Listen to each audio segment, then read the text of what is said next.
안녕하세요. 뜨는 아침 묵상 배용호 목사입니다. 오늘은 열왕기상 22장 26절 27절 말씀입니다.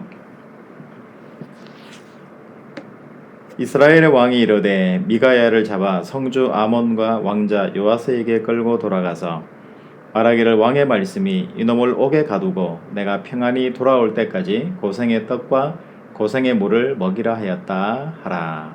아멘. 오늘은 아합 왕의 죽음에 대해서 함께 묵상해 보겠습니다.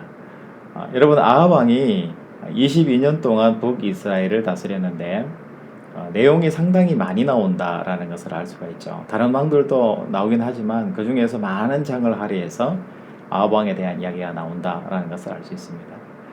그만큼 악행을 했던 왕이고 한번 돌아봐서 우리 자신들을 한번 반추해 볼 수 있는 왕이기 때문에 성경에서 많은 장을 할애해서 이렇게 아합에 대해서 내용을 기록하고 있는 것 같습니다.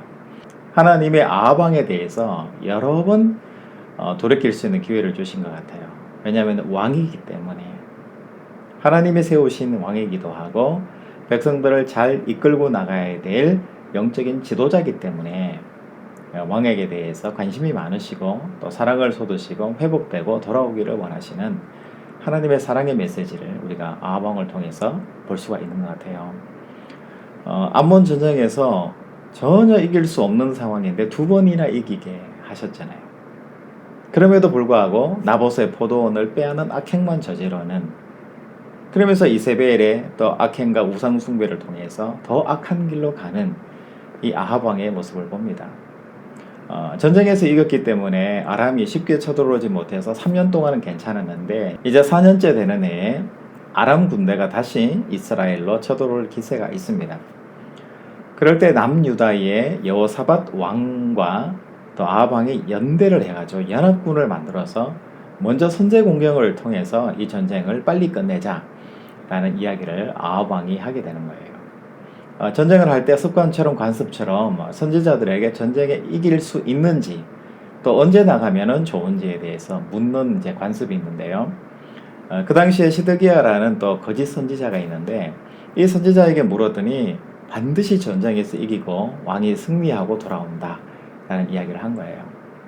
그런데 또 한 명의 선지자, 이게 미가야라는 선지자가 있는데 이 미가야라는 선지자는 쉽게 이야기하면 선지자 그룹 중에서도 똑바른 말, 바른 말만 하는 그런 이제 선지자에 해당된다고 생각할 수 있습니다.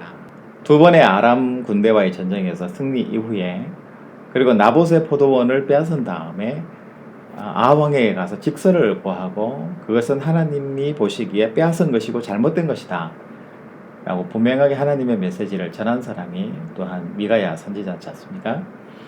그러다 보니까 이 아합 왕이 미가야에 대해서 굉장히 경계를 하고 좋아하지 않는 그런 마음들을 가지고 있는데 문제는 또 다른 그룹의 시드기야 선지자나 또 선지자 그룹의 400명이 왕이 반드시 전쟁에서 이기고 이번 연합전쟁은 승리할 수밖에 없다 이렇게 또 예언을 하는 거죠.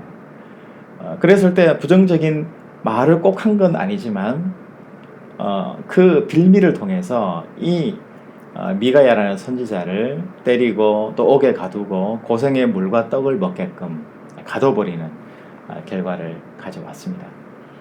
여러분, 그런데 결론적으로 길랄 라못에서 여호사밧과 아합 왕의 연합 군대하고 아몬 군대하고 전쟁을 벌이게 됩니다. 성경에 보면 아합 왕은 항상 이 잔머리가 잘 돌아가는 사람이고요. 여러 가지 삶의 노하우들을 많이 가지고 있는 거잖아요. 전쟁에 나가면 왕들이 주로 앞에 많이 나서서 전쟁을 하니까 적군들이 전쟁을 빨리 끝내기 위해서 왕에게 집중해서 이렇게 공격을 하는 경우들이 참 흔합니다. 그래서 여호사밧 왕은 왕복을 입고 나가는데 아합 왕은 병조 옷을 입고 나가고 변장해서 전쟁에 나갔다고 기록을 합니다.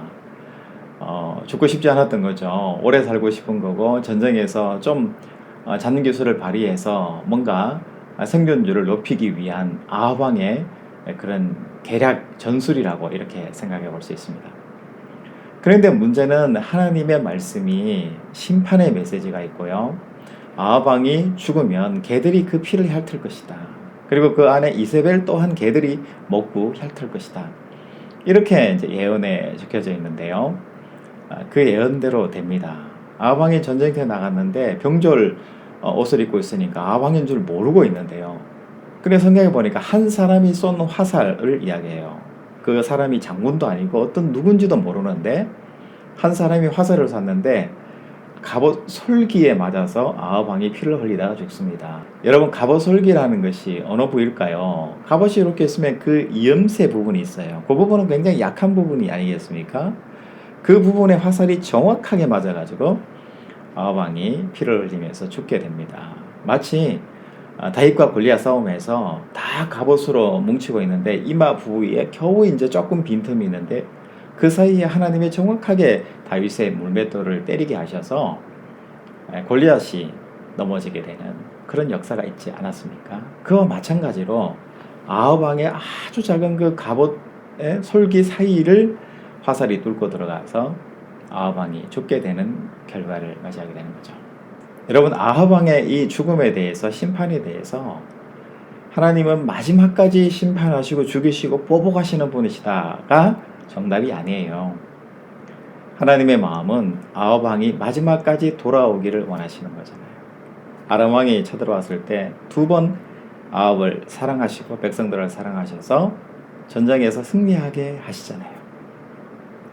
한 명의 이 아합 왕으로 부족해서 아합 왕 혼자 하면 또 부족할 것 같으니까 또 다른 의로운 사람 남유다의 왕 여호사밧을 함께 붙이셔서 전쟁에서 돌이키고 회개할 수 있는 기회를 하나님께서 부여하셨고요. 히드기야와 400명의 선지자들이 잘못된 예언을 할 때 바른 말을 하고 하나님 편에서 바른 이야기를 할 수 있는 미가야 선지자를 통해서 아합 왕이 돌아올 수 있도록 하나님은 사랑하셨고 심판의 사랑으로 하나님은 바로 아합 왕을 대하셨다는 것을 성경에서 알 수가 있습니다. 여러분, 오늘 아합 왕의 죽음에 대해서 여러분 어떤 마음을 가지고 계세요? 나쁜 짓 하다가 잘 죽었다, 심판받았네. 이것이 성경의 교훈이 아니라 하나님은 아합 왕을 너무 사랑하셨고 아합 왕이 돌아오기를 너무나 기대하고 소망하셨다. 그리고 나에게도 동일하게 그런 잣대로 사랑하신다라는 것을 오늘 말씀에서 깨달을 수 있길 바랍니다. 여러분, 부모님이 나에게 대해서 이렇게 하지 마라, 이렇게 해야 된다, 인생 살아갈 때 이렇게 하면 안 된다, 신앙 안에서 자라나야 된다, 신앙은 이런 것이다 라고 가르쳐 주실 때에 우리는 좀 불편하고 힘들지만 나중에 그 부모님의 뜻을 따라서 하나님 말씀을 따라서 살아내는 아들과 딸이 있는 반면에 정말 마지막까지 자기 생각대로 살아내는 아들과 딸들이 있잖아요. 여러분, 좀 불편한 그런 진실들이 있을 때, 사건과 갈등들이 있을 때 그분이 어떤 사람이든 그 사람이 어떤 사람이든지 간에 중요한 거는 내 신앙은 내 신앙이고요, 내 인생은 내 인생이에요. 다시 이야기하면 신앙 안에서 나를 해석하는 연습, 훈련, 이것이 굉장히 중요하다는 것을 여러분 깨달으셨으면 좋을 것 같아요. 여러분, 아합 왕은 참 불행한 게 하나님이 도우셔도 안 되고 선지자가 보언을 하고 선지자가 도움을 줘도 안 되는 참 불행한 인생을 살아갔잖아요. 그런데 우리는 그렇게 안 사시면 되는 거예요. 어떤 일이 있어도 신앙 안에서 사랑의 마음으로 선한 해석을 가지고 긍정의 마음과 해석을 가지고 우리 인생을 살아가고 신앙 안에서 사랑으로 해석을 하면 모든 것들이 다 밝아지고요, 아름답게 보인다는 것을 성경은 이야기하고 있습니다. 여러분, 오늘은 이렇게 한번 살아보시면 좋을 것 같아요. 나에게 불편한 말들을 하는 사람, 나를 힘들게 하는 사람, 아니면 오늘의 여러 가지 상황들이 나를 힘들게 하고 갈등 속에 어려움에 처한다 할지라도 여러분, 그것을 어렵게 해석하지 마시고 좋은 것으로 해석하시고 신앙 안에서 잘 해석하셔서 하나님의 마음을 내 마음속에 잘 대입하고 해석하는 오늘이 되게 해달라고 기도하시는 이 시간 되시기를 주님의 이름으로 축복합니다. 여러분, 내일 또 뵙겠습니다. 샬롬.